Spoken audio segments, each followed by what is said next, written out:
Hey guys, welcome back to the McDaniel Motorsports YouTube channel. I've been wanting to do this for quite some time, show you guys a little bit, well, give you an overview of my 66 Ford Pre-Runner. It was a dream build of mine, came from up here with a lot of inspiration from Robbie Gordon's Hay Hauler and of course Steve Olagis's black Pre-Runner. Both of those trucks kind of came together in my head, and I wanted to build something, I guess a hybrid, for lack of a better term these days, of the two trucks. So I am a desert guy. I love deserts. I love going out there and just being free, and I grew up going to the races and stuff, and I've worked for a couple of race teams as well, and I just love it. So I wanted to have my own truck, and I knew I could never afford to pay someone to build me a truck. Of course, that wouldn't be nearly as much fun, but I finally got the budget together to build one after selling just about everything I had to put that budget together. And so I came up with this. Here she is.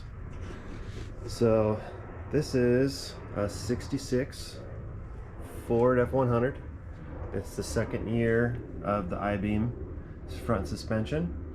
I built it from the ground up. It originally started out as a Caltrans truck. It was like a supervisor or cone picker-upper truck. It was actually ordered from Ford in this color. So this is the original color of the truck that Caltrans ordered back in the day. And I actually bought it from the original private party owner who purchased it at an auction in the early 70s, I guess.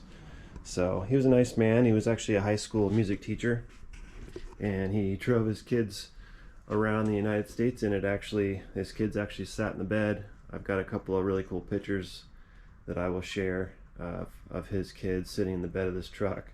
So it was totally, completely stock, totally untouched, unmolested. When I bought it, it had a inline 6 in it and a C4 automatic transmission. Had just, let me see if I can find the odometer here. Kept the speedometer. Has 82,000 miles on it, and the guy confirmed that it was original miles, so I thought that was really cool. But the truck was overall really in good condition. It needed some floor pans, so I put floor pans in it and did some odds and ends of sheet metal work after I tore it down, and this is what it looks like today. And of course the 6-cylinder is long gone. I have a Pacific Performance Solutions built 535-inch big block. It has trick flow heads on it, complete forged bottom end, rotating assembly, and it's got about, dyno was 702 horsepower and 701 pound-feet of torque at the crank, and it's dynoed, the chassis dyno, right about 565 horse at Performance Dynamics in Huntington Beach, California. Steve Ridout is the man over there, so if you need any dyno tuning done, Steve is the guy. So but more about this truck. I wanted to have a 4-speed automatic trans, just so I could do freeway speeds. As much as the C6 appealed to me, I just didn't want to be at 4,000 RPMs going down the freeway at 80. That just didn't make much sense to me, so I ended up going with the E4OD, which is an early 90s Super Duty transmission, or a diesel transmission rather, and that thing is bulletproof. It's a big, heavy monster. The only thing I didn't get on that trans that I really wanted was a fixed output yoke. It's got a slip yoke in it, which has yet to be a problem, but it's got billet yokes, and then a real badass drive shaft as well. I told the people down at the drive shaft shop, which is Drive Shaft Pro, that I wanted it to hold 800 horse, and they said no problem. So, and then I went to the great Sandy Cohn, who's been an idol of mine, and he's an old-time off-road guy, and he built me a 9-inch fabricated rear end with 40 spline axles and a 10-inch ring gear. It's got 456 ring and pinion in it, and it goes down the freeway at about 1800 RPMs at about 75 miles an hour. So it's just right for my preference anyway. I did section this bed, so it's got all factory sheet metal on it. The only thing that's been changed is the front bed panel, this guy. So I actually had to buy 2 of these panels because I sectioned the bed and widened it 9 inches. And then of course this panel right here, this guy right here, I had to buy 2 of those and widen that as well. But other than that, it's all original sheet metal. And for some reason it just stayed good over these years, and I did some body work on it and stuff here and there, but overall it was really in good condition. So and let's see, so I called AutoFab, who are the guys down in Santee, California, and they're the F100, or I guess you call them I-beam specialists, and they stamp out kits, everything from just a regular average Joe lift kit, which this is not, more on that in a minute, all the way up to their race kit, which is what this is. They actually call it the wheel travel kit, and they don't make it anymore, unfortunately, because I probably would have bought one more, but it was expensive. It was a pricey unit, but you know, you get what you pay for, and prove me wrong in this day and age, especially. These things are just kind of forgotten. So, but the whole point of this truck was to build something that was cool, you know, back in the late 70s, early 80s, something that you'd see out at the Mint 400, or you know, teams pre-running prior to the race, and they're pre-runners, and this is most likely what a lot of the guys used. So I was really going with the period correct build when I built this truck.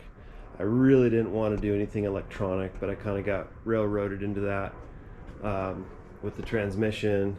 And then of course when I kind of got bamboozled into the throttle body fuel injection issue, I really wanted a carburetor, but I tried everything I could with spring-loaded floats and vent tubes that were rerouted back into the bowls, and I went through just alleys trying to find, I guess, a ramp big enough to upset this truck, and I could not get the carb to run properly. It just would burble and cough and sputter, and so I came across this Holley Sniper X-Flow, and that's what this is. It's a 4150 style housing, and it flows, I want to say 950 CFM, and it's good up to 800 horsepower. So the Holley system has been absolutely flawless. No problems other than what problems I cause myself.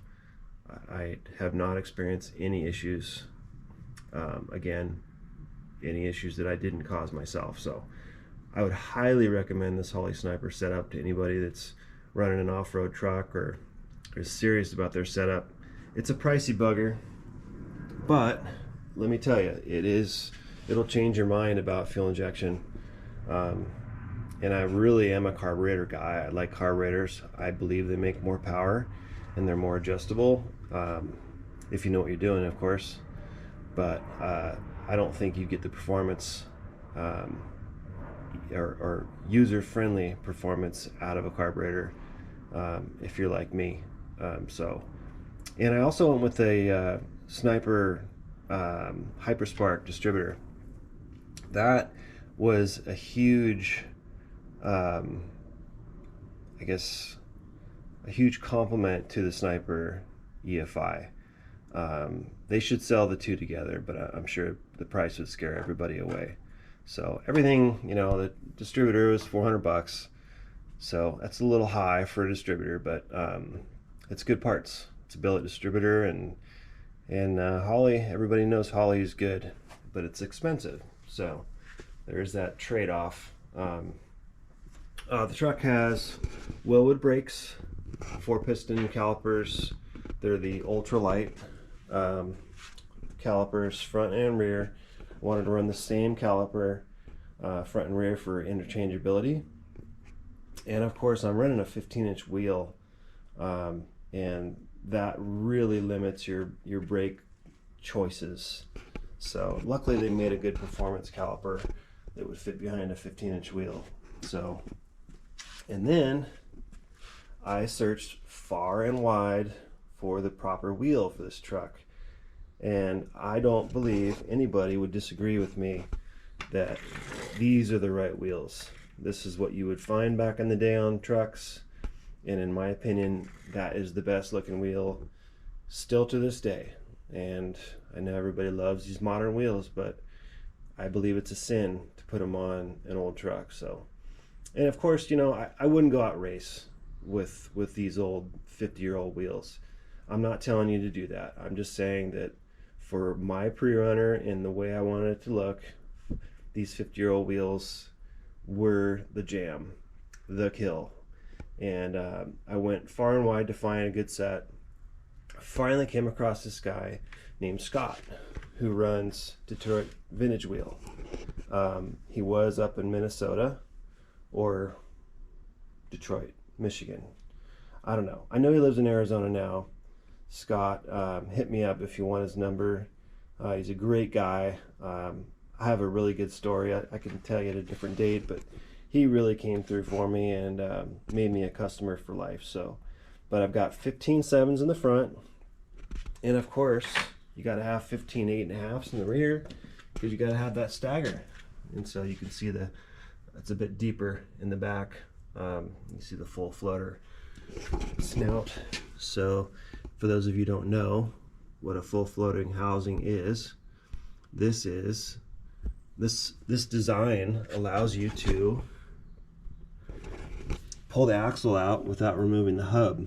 So you pull that little cap off, and there's your axle shaft in there, and it doesn't, the axle, like on most half-ton trucks, carries the weight of the vehicle, whereas this hub design or axle design allows the hub to basically spin free once the axle is removed. So the weight of the vehicle is actually sitting on the hub itself, which is a lot like what you'd find on the front of the truck, which is just inner and outer bearings and races. So it's a solid design. This particular one is a 40 spline. I think I already said that. But Sandy Cohen made this rear end for me custom to my specifications, and it's probably way more than I'll ever break. Hopefully I won't break it, but yeah, it's good stuff. In fact, I don't believe it gets any better. So there is grade 8 hardware. Every single bolt that's structural, and most that are not, are all grade 8 hardware. So this entire truck had rivets on the frame. They were all torched off and blown out, and I actually replaced every single rivet with a grade 8 bolt. And in fact, again, all the fasteners that mean anything or that are important critical are all grade 8 bolts. So that was kind of a big undertaking, but it was one of those things that I just had to do. Sorry about the lighting. I thought the lighting would be better in here, but it's really not. Let's go on the captain side. Got rid of the gas filler here. So you can see how I wanted to keep the stock configuration in the truck. I didn't want to cut the dash. I ended up doing it anyway for my dead man switch over there. See the red knob? That kills all the power in the whole truck. And then I had to find a place for my trans controller, which is here. So I did have to cut the dash as much as I didn't want to. I just couldn't find a cool place to put this stuff. So I thought about making like a console here, but I just couldn't figure out how to do it and keep the truck functional. And I really wanted a bench, but I just couldn't find a bench that I liked. There's nothing cooler than cruising down the street with your wife and with her right next to you. You know, I really wanted to do that, but it just didn't work out. In fact, these single cabs are a little bit of a challenge for me. I'm 6'2" and 230 pounds, so I'm a little cramped in here still. I had a full height. I ordered from Corbeau full height seats with headrests, and they just impeded too much into the window right here to where I couldn't even get them back this far. So I'm being cautious by saying that when I put a helmet on, I'll probably come home with a broken back windshield or broken back window from smacking my head on it, but I do plan to wear a helmet. And I do want to put a cage in this thing. I just was really resisting having to do that. I know I should have done it before I painted the truck, but silly me, you get going down a path and you're just certain you don't want to do something, and next thing you know, gosh, I should have done it. So after driving this truck for the first time with the engine it has in it, it became very evident that I need to be careful with my right foot and not get into trouble. So I still have yet to take it out and test it. It's fully untested, and I don't know how the shocks are going to perform, but I will certainly video that when I do, which is why I'm doing this video, because I am getting ready to go test and see how this thing works. So and I will bring you guys along with me for that, of course. So let's see here. So it's got cast hubs, but they are of the Kone brand. 11-inch rotors. It's got 2.5-inch bypass Kings. I was looking for a 3, couldn't find them. I actually found these used on OfferUp, I believe, and it was these are the 3-tube bypasses, and I wanted a little more adjustability in the front, obviously because of all the weight. And eventually I do want to buy a hose kit and put these reservoirs in their cradles where they belong, but I don't think there's any performance advantage to doing that. See, I've got the Wilwood master cylinder with a proportioning valve. It's got dual Holley fuel pumps, which is the Dominator sort. I'll show you that. This is actually the second set of fuel pumps I've bought. I didn't go big enough. You can see it right there.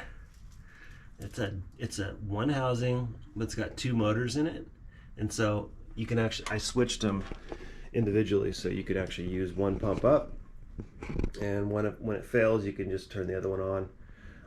So I really like that redundancy in a pre-runner. It's real important. Speaking of redundancy, I put my relays all right here, and they're neatly marked, I guess you could say. There's a fuel regulator right there. All Holley.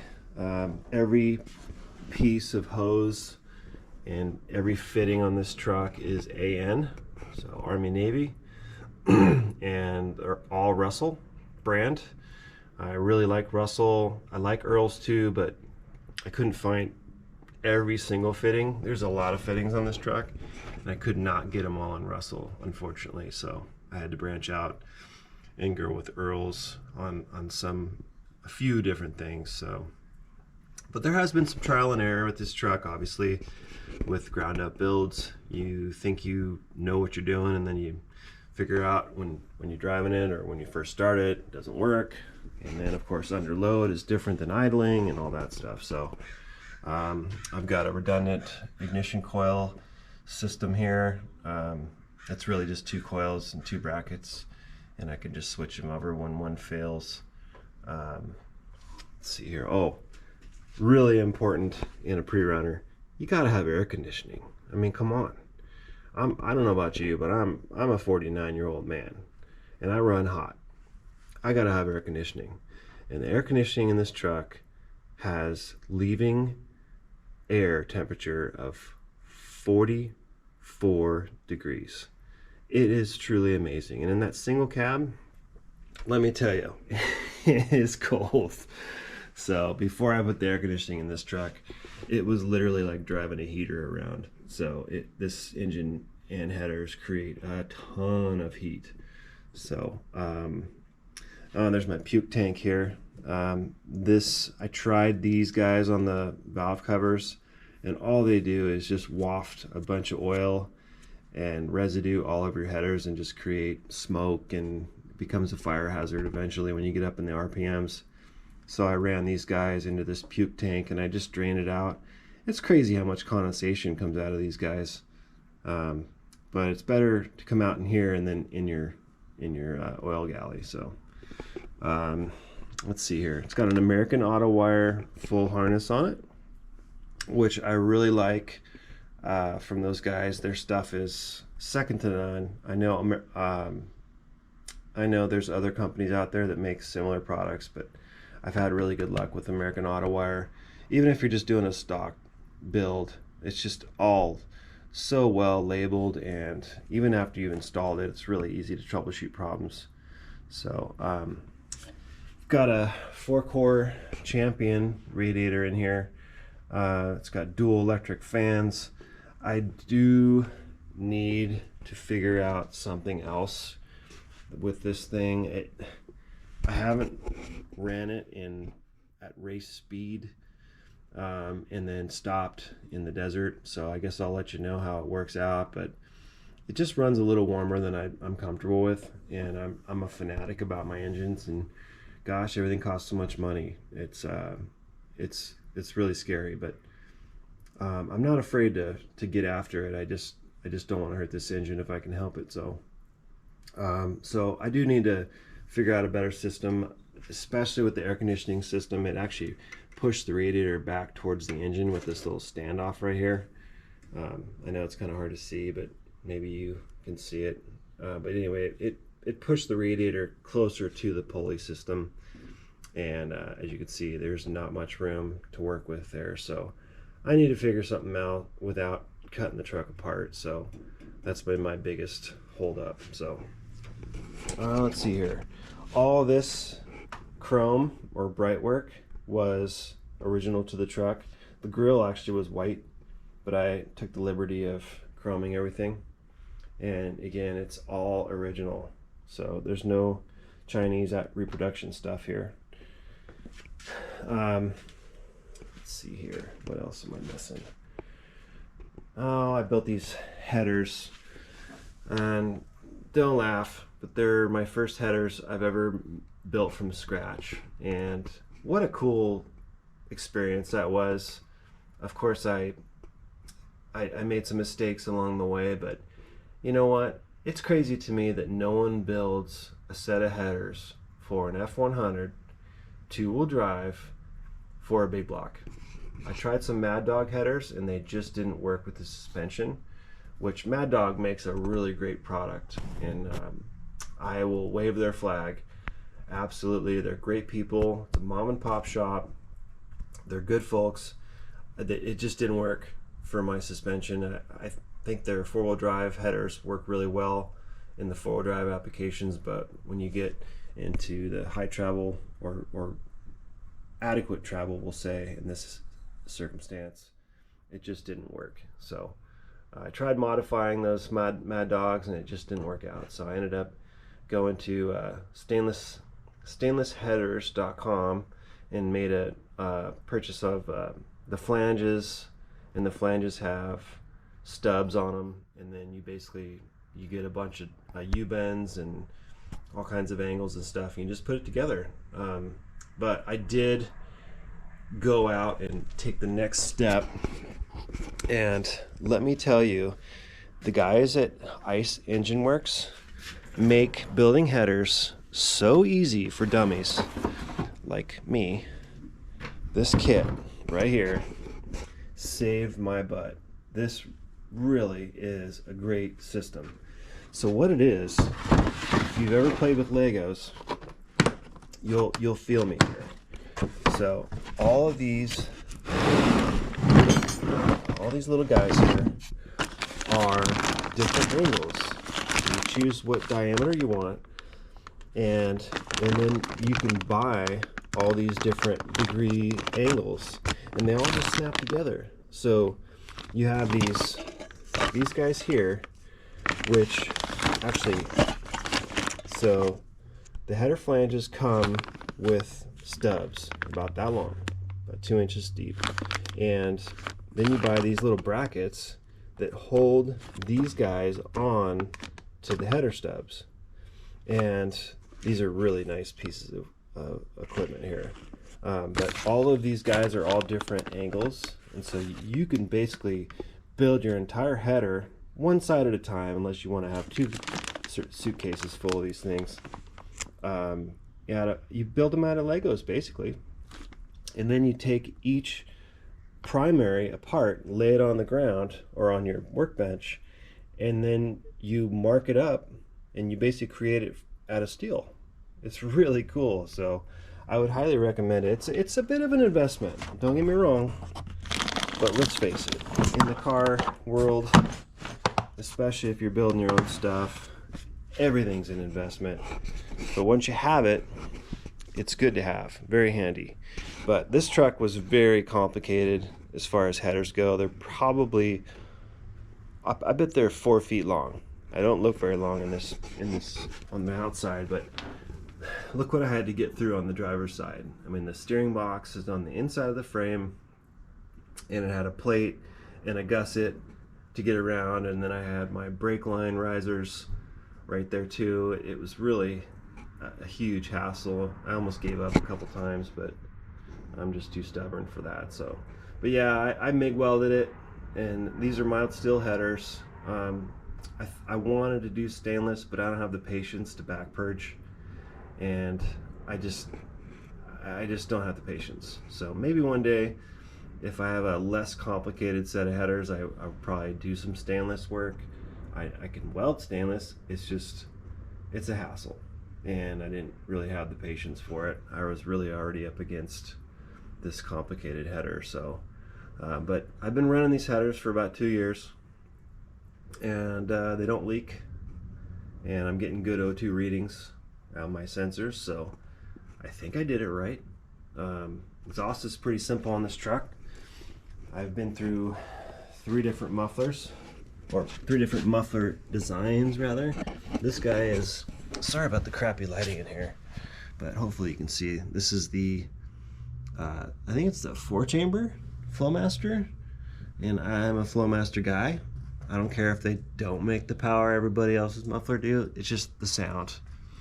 And let's face it, when you have 700 horsepower, you can give up a pony or two. And no crossover tube, by the way. And I don't care. It's fine.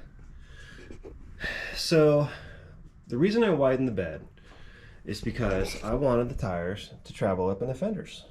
Why wouldn't you, right? And that, otherwise it's not functional. What's the point? Now, there are companies that make wider fenders that come out, you know, further. I think they're 2 inches wider, and then the bed stays the same dimension. Well, I wanted the truck to be all steel, and I just don't like fiberglass. I mean, fiberglass has its purpose, and I get it. But for this particular truck, I wanted it to be all steel. So I fabricated these little wheel wells here. So when I widened the bed, the tires obviously wouldn't work. It wouldn't travel up. So I actually made these guys, and just took the inner flange and moved it in. But it was pretty simple. wasn't that bad.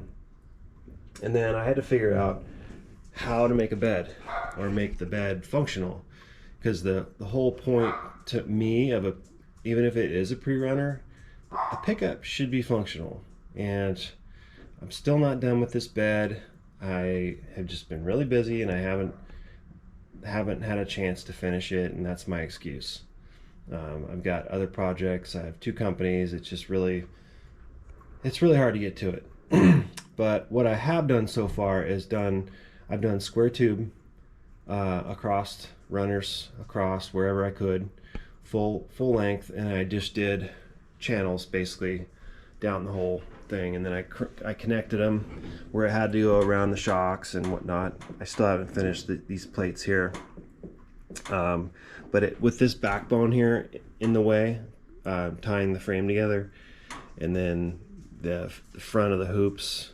When I made these hoops, it was my first bending adventure with a tube bender, which I actually purchased, and I love.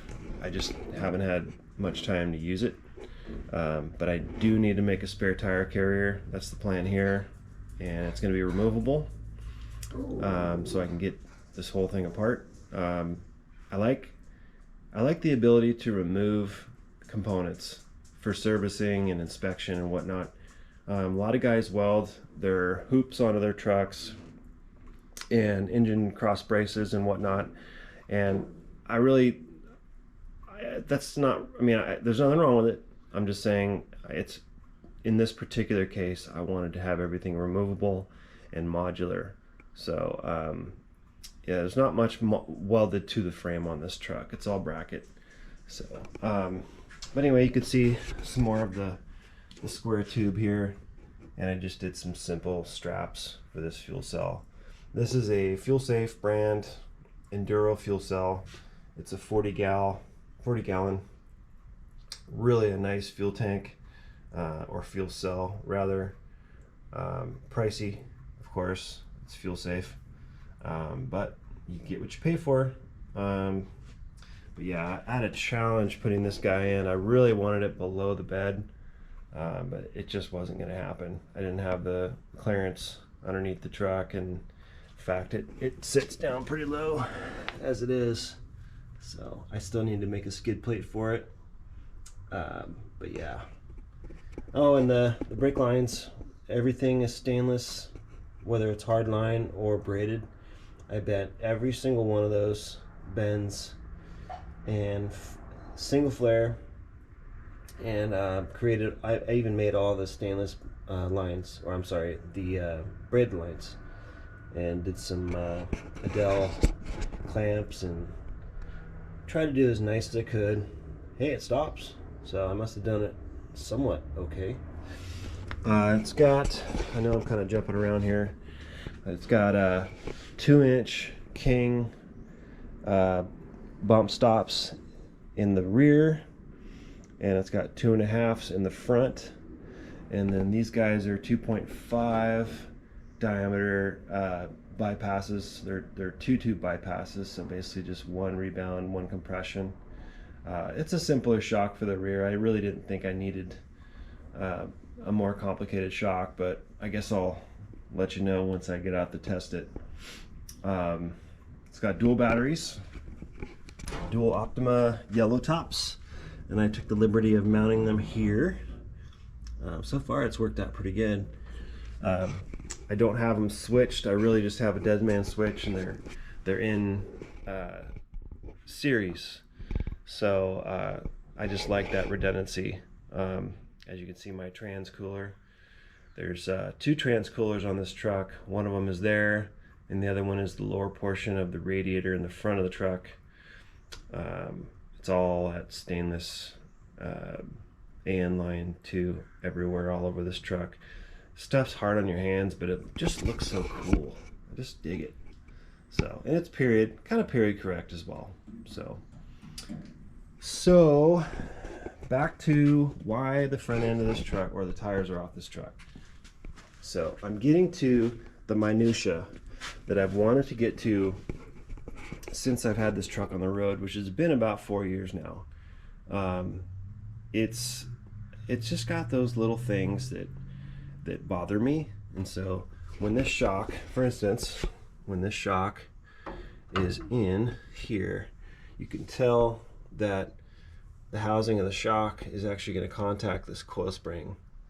And I've been trying to figure out how to index this coil away from the body of the shock, because the other side's fine. It's just, I think they just make one coil and for both sides of the truck, and of course you can see it's offset to the front. The wider portion of is offset to the front, so that's causing kind of an issue. I haven't slammed it or jumped the truck yet, so I don't plan on doing it until these little bugs are worked out.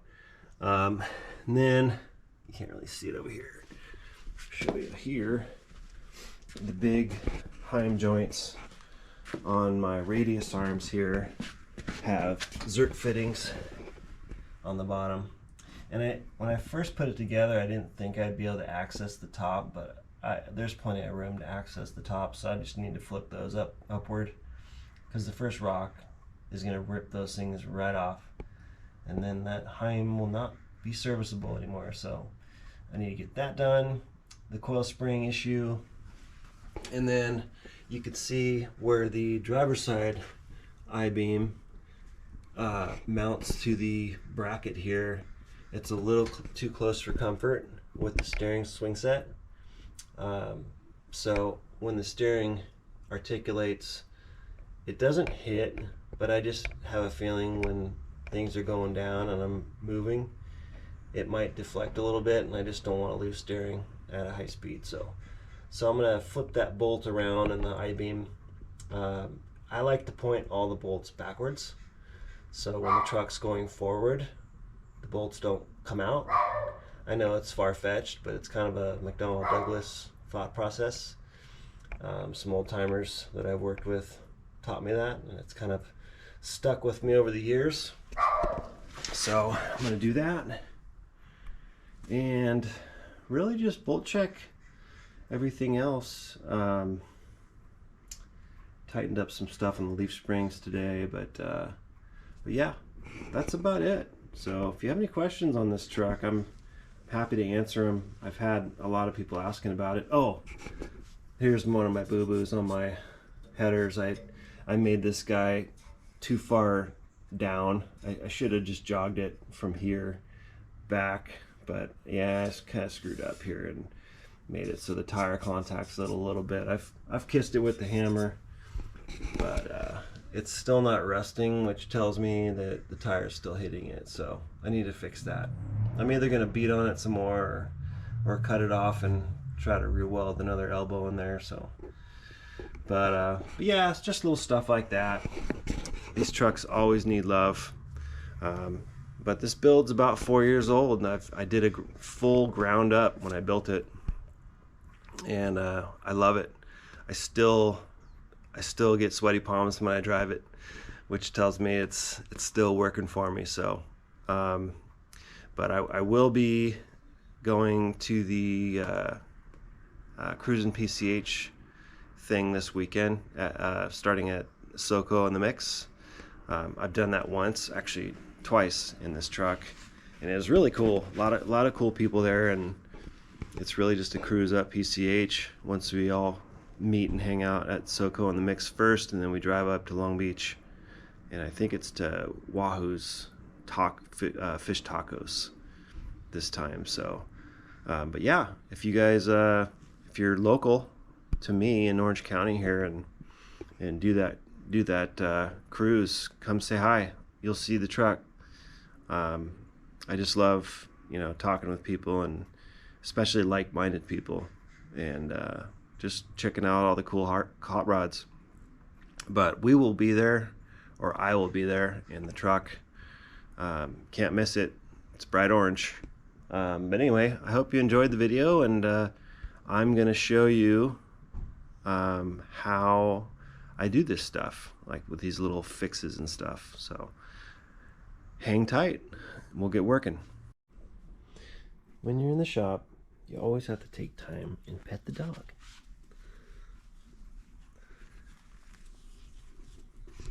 Pro tip. That's Cosmo. Say hi. Say hi. See? He's a good boy. So I went ahead and fixed all those little issues I was talking about. I figured you guys didn't want to watch me fiddle around with simple dummy stuff, but let me know in the comments if you want me to film all that stuff. I just figured no one cares. But here she is. Finally got all those little naggy things done. Just the stuff that you just never get to. I finally got to it. And she is ready to test. Well, with the exception of a dirt flap system, I have to figure out, I have a buddy, Jeremy, who I used to work with. He's a leather smith. I think that's a thing. Leather guy who works with leather. So in my travels, I had a truck. You may have seen it on Instagram. If you want to see it, you can go back a few years, and it's tan and with a blue stripe. 67. Cool truck. Not nearly as expensive as this one, but it was my first build of a pre-runner, so, or full build, I guess you could say. But anyway, that truck had buttons on the fenders, and they were fiberglass, but I could never figure out why the buttons. Someone put one here and down here, and I think there was one here and here, and I could never figure out what those were for. And come to find out, guys back in the day would make these leather panels to cover the fenders from rock chips and stuff. And especially because I widened this bed, you can see that the front tire and the front end is 8 inches wider than it was before I did the kit. So pushes the wheels out slightly, and then of course depends on your wheel offset. But as you can see, this is drama waiting to happen for me. And I know I should just drive it and let it happen, but I did the body work on this truck. I did all the sanding. I stripped it twice.